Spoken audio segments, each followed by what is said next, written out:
राज्य सरकारी कर्मचारी मध्यवर्ती संघटना, महाराष्ट्र राज्य सरकारी कर्मचारी मध्यवर्ती संघटना यांच्या आवाहनावरून आजपासून राज्यातील सरकारी, निमसरकारी, शिक्षक व शिक्षकेतर कर्मचारी बेमुदत संपावर गेले आहेत.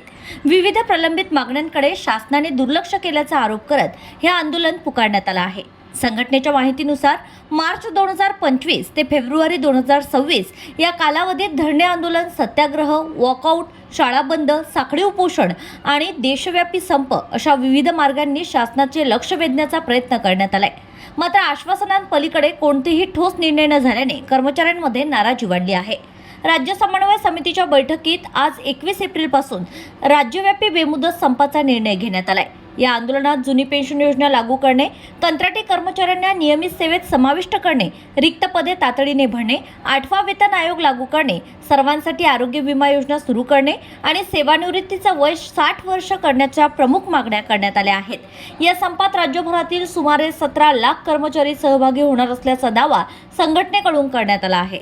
अमरावती जिल्ह्यातही कर्मचारी, शिक्षक आणि शिक्षकेतर कर्मचाऱ्यांनी मोठ्या संख्येने सहभाग नोंदवलाय.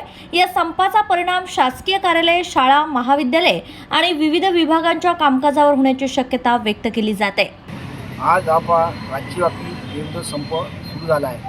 हा संप सुरू करण्याचा प्रश्न म्हणजे आमच्या संघटनेच्या माध्यमातून शासन स्तरावर ज्या मागण्या प्रस्तावित केल्या होत्या, गेल्या 2 वर्षापासून त्याच्यावर शासनाने कुठल्याही प्रकारची चर्चा केली नाही, चर्चेला बोलावलं नाही आणि आंदोलन करून सुद्धा त्याची दखल घेतली नाही.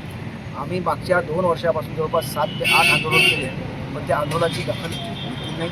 फक्त आम्हाला आश्वासन दिले आणि आश्वासन त्याची पूर्तता केली नाही. सर्वात महत्त्वाचा विषय म्हणजे आमच्या कर्मचाऱ्यांना जुनी पेन्शनप्रमाणे ही नवीन पेन्शन लागू करण्यात यावी. 20 सप्टेंबर 2024ला शासनाने शासन निर्णय काढला ही सुधारित राष्ट्रीय निवृत्ती वेतन योजना लागू केली, परंतु याचा विस्तृत स्पष्टीकरणात्मक अधिसूचना अद्यापर्यंत काढली नाही. हा प्रश्न वित्त विभाग आणि सामान्य प्रशासनाकडे विभाजित आहे. जशी जुनी पेन्शन 82 आणि 84ची पेन्शन योजना आहे, याचप्रमाणे सुधारित राष्ट्रीय निवृत्ती वेतन योजना लागू करावी.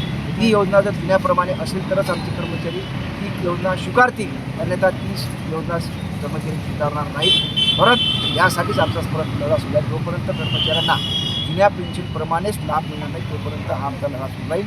परंतु जो काही शासनाने निर्णय काढला आहे त्या निर्णयाच्या अनुषंगाने हा स्पष्टीकरणात्मक अधिसूचना काढणं फार महत्त्वाचं आहे. असे आपले अनेक प्रश्न आहेत. कंत्राटी कामगार आहेत, गेल्या 20-24 वर्षापर्यंत ते सेवेत आहेत, त्यांना नेहमी सेवेचे लाभ नाही, त्यांनी कुठं पात्र नाही. अनेक मागच्या वेळेला शासनाने निर्णय काढला 10% कर्मचारी आपण 10 वर्षानंतर जे कर्मचारी त्याचं फक्त कुठली पूर्तता 2% म्हणजे शासन निर्णय काढते पण त्याची अंमलबजावणी होत नाही.